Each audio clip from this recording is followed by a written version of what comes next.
Hello viewers, আমাদের প্রথমে প্রয়োজন হবে 2টি ডিম। আমরা এখানে 2টি ডিম নিয়ে নিলাম এবং তারপরে আমাদের প্রয়োজন হবে এখানে পেঁয়াজ। আমরা এখানে আপনারা দেখতে পাচ্ছেন যে আমরা 2বার পেঁয়াজ নিয়েছি, এখানে একবার পেঁয়াজ, এখানে একবার পেঁয়াজ।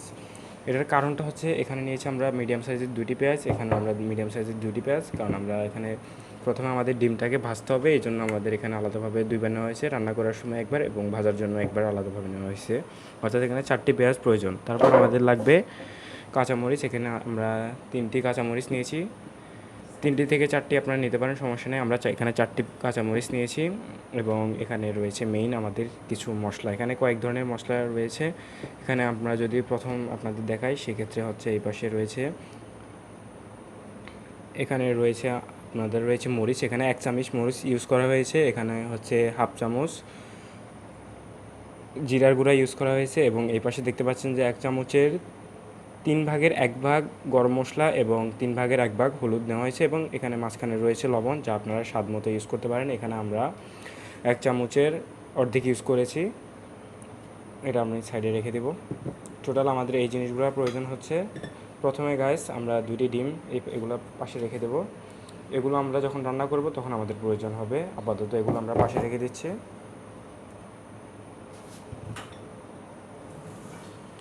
আমরা প্রথমে 2টি ডিম এখানে ভেঙে নেব।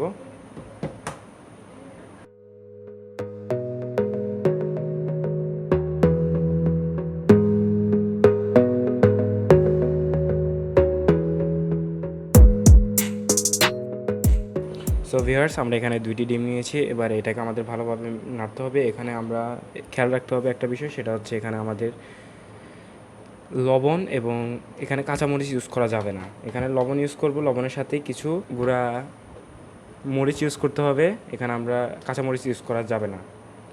সো ভিউয়ার্স, আমরা এখান থেকে কিছু মরিচ নিয়ে নিব। এখানে ইউজ করতে হবে 1 চামচের অর্ধেক ইউজ করলে হবে, অর্ধেকের চাইতে হালকা একটু বেশি আপনারা দেখতে পারেন আপনাদের কেমন ইচ্ছে। এখানে আমরা 1 চামচ অর্ধেকের মতো ইউজ করলাম। ইউজ করার পর এটাকে ভালোভাবে আমরা নেড়ে নেব এবং অবশ্যই কিন্তু আপনারা খেয়াল করে লবণ দিবেন। লবণ কিন্তু এখানে অত বেশি ইউজ করা যাবে না, হালকা একটু স্বাদ মতো আপনারা ইউজ করতে পারেন।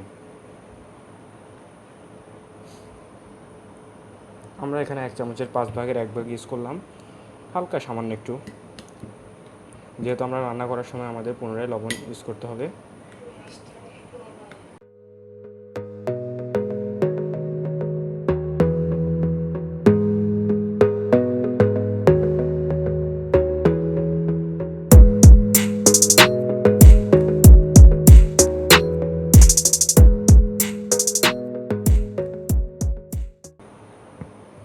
সো ভিউয়ার্স, আমরা কিন্তু এখানে ডিমটা মিক্স করে নিয়েছি ভালোভাবে। এবার আমাদের চুলায় চলে যেতে হবে। সো ভিউয়ার্স, আমরা চলে যাবো এবার সরাসরি। আমরা এখন চুলায় চলে এসেছি। আমরা এখানে কিছুটা তেল ঢেলে নেব পরিমাণ মতো। সো ভিউয়ার্স, আমরা প্রথমে এখানে তেল ঢেলে নিচ্ছি। একটা ডিম, 2টা ডিম ভাজি করতে যতটুকু তেল প্রয়োজন হয় ততটুকু দেখবে। 3 থেকে 4 চামচ আপনারা ইউজ করতে পারেন, তবে তেল বেশি ইউজ না করাই ভালো, যেহেতু আমরা রান্না করতে পুনরায় তেল ইউজ করতে হবে আমাদের। সো ভিউয়ার্স, আমরা তেলটা গরম হওয়ার জন্য একটু অপেক্ষা করব।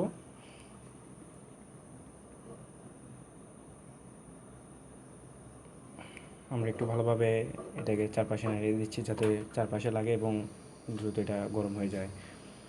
প্রথমে আমাদের কাজ হচ্ছে একটি ডিম ভাজি করা। আমরা যে ডিমটা ভালোভাবে নিয়েছিলাম একটি বাটির মধ্যে, সেটা এখানে এখন আমরা ভেজে নেব।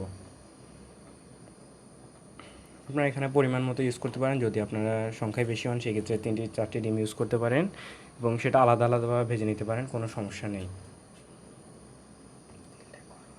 তেলটা গরম হয়েছে কিনা এটা চেক করার জন্য আমরা একটা পেঁয়াজ দিয়ে দিব। এখানে দেখা যাচ্ছে যে পেঁয়াজটা কিন্তু ফুটতেছে, অর্থাৎ গরম হয়ে গেছে তেল। আমরা এখন ঢেলে দিতে পারি, সমস্যা নেই।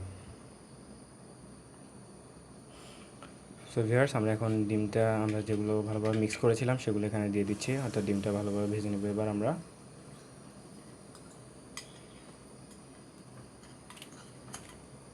ডিমটা কিন্তু অলরেডি ভাজা হয়ে যাচ্ছে, আপনারা দেখতে পাচ্ছেন।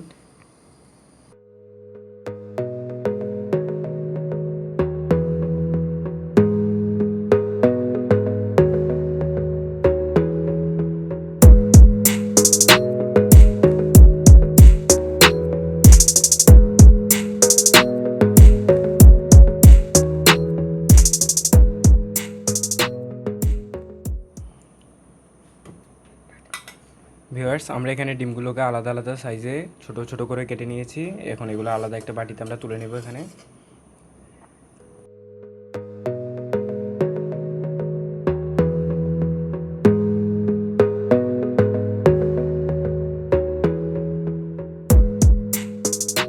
তো ভিউয়ার্স, এবার আমরা দ্বিতীয় স্টেপে চলে এসেছি। এখানে আমরা পুনরায় এখানে কিছুটা তেল ঢেলে নেব।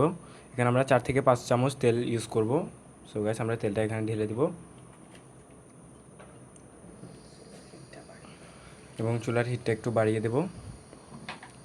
তেলটা গরম হওয়া পর্যন্ত আমরা একটু অপেক্ষা করব। তারপর আমরা ওই যে আলাদা আলাদাভাবে পেঁয়াজ নিয়েছিলাম সেগুলো এখন ইউজ করব। যে মশলা নিয়েছিলাম সেগুলো একসাথে এখন ইউজ করব। পরবর্তীতে আপনাদের এখন স্টেপ বাই স্টেপ দেখিয়ে দিব কীভাবে রান্না করবেন।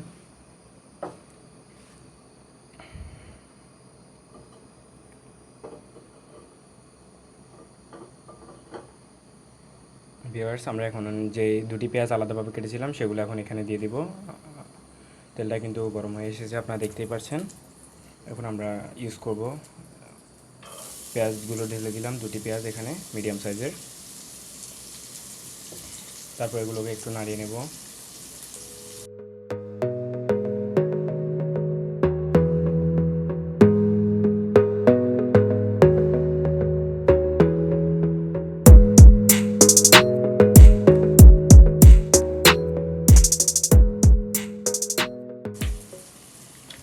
ভিউয়ার্স, এখানে আমাদের আরেকটি জিনিস প্রয়োজন হবে, সেটা হচ্ছে রসুন বাটা। আপনারা এটা রসুন বেটে নেবেন অবশ্যই। আমি আগে দেখাতে খেয়াল ছিল না গাইস।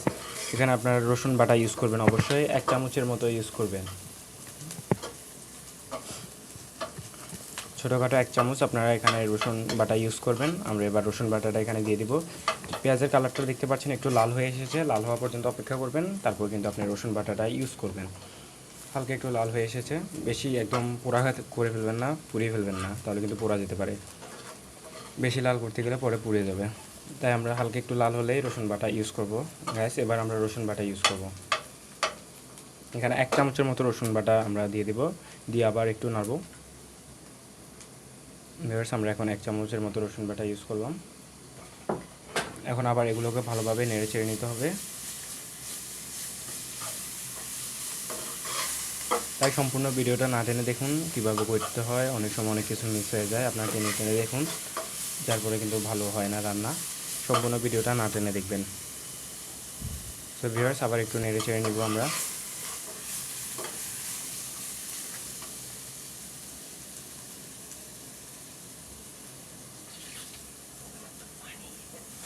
রসুন বাটা দেওয়ার পর যখন একটু 1 থেকে 2 মিনিট হবে, তখন আপনারা এখানে কিছুটা পানি দিয়ে দেবেন। আমি এখানে 1 পিসের মতো পানি ইউজ করছি। মোটামুটি 1 কাপের অর্ধেক ইউজ করবেন। 1 কাপের অর্ধেক কিংবা এর চেয়ে একটু বেশি হলেই হবে, অতটা বেশি ইউজ করার প্রয়োজন নেই। 1 কাপের অর্ধেকের চেয়ে একটু বেশি ইউজ করবেন।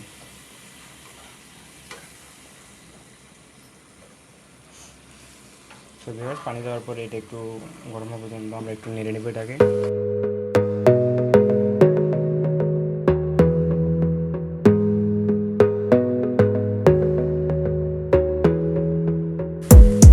তো ভিউয়ার্স, এরপর আমরা যে মশলা নিয়েছিলাম সেই মশলাগুলো একের পর এক ইউজ করব। প্রথম আমরা হলুদ দিয়ে দিব, যেখানে হলুদ নিয়েছিলাম আমরা হলুদগুলো ইউজ করলাম। হলুদ দেওয়ার পরে এটা কালার কিন্তু আসলে অনেক সুন্দর দেখাচ্ছে, আপনারা দেখতে পাচ্ছেন একদম হলুদ হয়ে গেছে। এরপর যখন মরিচ ইউজ করবো তখন কিন্তু কালার আরও সুন্দর দেখাবে। এরপর আমরা ইউজ করবো এখানে মরিচ। আমরা যে মরিচ নিয়েছিলাম 1/2 চামচের মতো, সেটা ইউজ করে দিলাম আমরা। আপনারা কিন্তু সম্পূর্ণ ভিডিওটা ভালোভাবে দেখবেন, কারণ কোনটা কতটুকু ইউজ করতে হয় এটা আমি প্রথম থেকে একদম শেষ পর্যন্ত বলছি। তাই প্রথম থেকে শেষ পর্যন্ত না টেনে সম্পূর্ণ ভিডিওটা দেখতে থাকুন, তাহলে কিন্তু ভালোভাবে রান্না হতে পারে। তারপর আমরা জিরা গুঁড়া ইউজ করব, যে 1/2 চামচের মতো জিরা গুঁড়া নিয়েছিলাম সেগুলো ইউজ করব। আমি কিন্তু ভিডিও প্রথমে এগুলো দেখিয়ে দিয়েছি, আপনারা দেখে নিন। তারপরে আমরা গরম মশলা ইউজ করছি। আপনারা যদি না, গরম মশলা অনেকেরই থাকে না, তারা না চায়, যদি না থাকে সেক্ষেত্রে না ইউজ করলেও চলবে, কোনো সমস্যা নেই। তারপরে আমরা লবণ দিয়ে দেবো সামান্য পরিমাণ, স্বাদ মতো, যারা যতটুকু চান ততটুকু। আপনারা খেয়াল রাখবেন অবশ্যই, এবং চুলার হিটটা সময় মতো বাড়িয়ে কমিয়ে নেবেন। এরপরে আবার কিছুটা পানি ইউজ করবেন, হালকা একটু পানি ইউজ করবেন, মশলাটা যাতে ভালোভাবে হয় এই জন্য।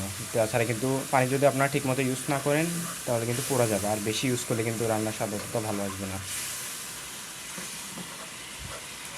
তাই ভালোভাবে খেয়াল করে আপনারা এগুলো দিবেন।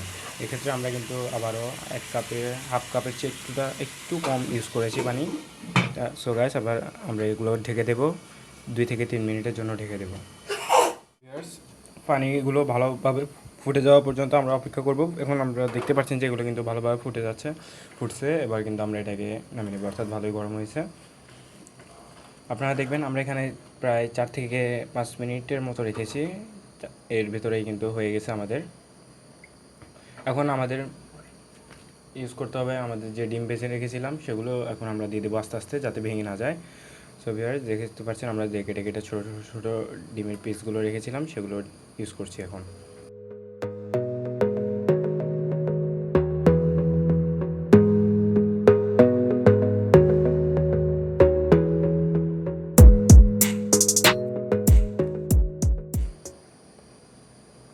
সো ভিউয়ার্স, এরপর আমরা এখানে কিছুটা আমরা যে 3 থেকে 4টি কাঁচামরিচ কেটে রেখেছিলাম সেগুলো এখন এখানে দিয়ে দিব। আপনারা এখানে স্বাদ মতো ইউজ করতে পারেন, মিনিমাম 2 থেকে 3টা ইউজ করবেন।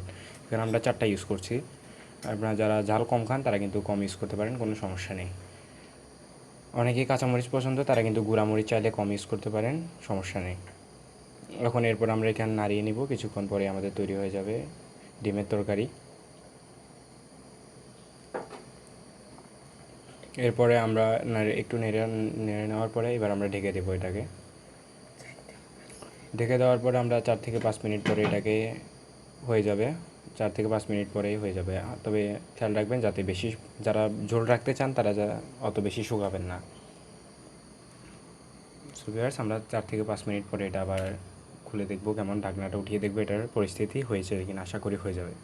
সো ভিউয়ার্স, আমরা এখানে কিন্তু 4 থেকে 5 মিনিট এখানে ঢেকে রেখেছিলাম। অবশ্যই আপনাদের খেয়াল রাখতে হবে কিন্তু ঢেকে যখন দিবেন তখন কিন্তু চুলার হিটটা একটু কমিয়ে দেবেন আপনার, তাছাড়া কিন্তু পড়ে যাওয়ার সম্ভাবনা রয়েছে। আমরা এবার এটাকে ঢাকনাটা উঠিয়ে দেখব এবার। সো ভিউয়ার্স, দেখতে পাচ্ছেন কিন্তু আমাদের ইয়েটা প্রায় হয়ে এসেছে, ডিমের রেসিপি। আপনারা সহজে এটা তৈরি করতে পারবেন ঘরে বসেই, মাত্র 5 থেকে 7 মিনিটে এটা হয়ে যাবে। আপনারা এখান থেকে কিন্তু আমাদের অন্য কোনো সবজির দরকার হয়নি, শুধুমাত্র ঘরে থাকা ডিম দিয়ে, অর্থাৎ যখন আপনার ঘরে তরকারি থাকবে না কিংবা ঝটপট আপনি তৈরি করতে চাচ্ছেন সেই ক্ষেত্রে কিন্তু এই রেসিপিটা আপনি ইউজ করতে পারেন, ঝটপট তৈরি হয়ে যাবে। সো ভিউয়ার্স, এটা কিন্তু প্রায় হয়ে এসেছে এবং আর কিছুক্ষণ পরেই কিন্তু আমরা এটাকে বন্ধ করে দেবো, অর্থাৎ তৈরি হয়ে যাবে সম্পূর্ণরূপে। আমরা অতটা ঝোল রাখতে চাচ্ছি না, তাই আরেকটু এটাকে রাখবো। আপনারা যারা ঝোল চান, অর্থাৎ ঝোল রাখতে পছন্দ করেন, ঝোল খেতে পছন্দ করেন তারা কিন্তু ঝোল রাখতে পারেন, কোনো সমস্যা নেই। সো ভিউয়ার্স, আমরা এটা কিছুক্ষণ পরে এটাকে এবার নামিয়ে নেব। আমাদের এটা কিন্তু হয়ে এসেছে, এবার কিন্তু আমরা চুলাটা বন্ধ করে দেব। সো ভিউয়ার্স, আপনারা দেখতে পাচ্ছেন আমাদের তৈরি হয়ে গেল সুস্বাদু ডিমের তরকারি। ঝটপট এটা তৈরি হয়ে গেল খুবই সহজে। আমরা 5 থেকে 7 মিনিটের মধ্যেই, 10 মিনিটের মধ্যে আপনার এটা তৈরি হয়ে যাবে। খুবই সুন্দর সুস্বাদু ডিমের তরকারি। এটাকে আপনারা চাইলে অনেক সুন্দরভাবে এটাকে পরিবেশন করতে পারেন, যার কারণে দেখতে আরও সুন্দর দেখাবে এবং খেতে কিন্তু অবশ্যই খুবই সুস্বাদু। এটা আপনারা ঝটপট তৈরি করতে পারবেন ঘরের মধ্যে, যখন অন্য কোনো তরকারি থাকবে না বা ইমার্জেন্সি মুহূর্তে দ্রুত আপনারা এটা তৈরি করতে পারবেন ডিমের তরকারি। খুবই সুস্বাদু খেতে। ভিউয়ার্স, আপনারা দেখতেই পাচ্ছেন।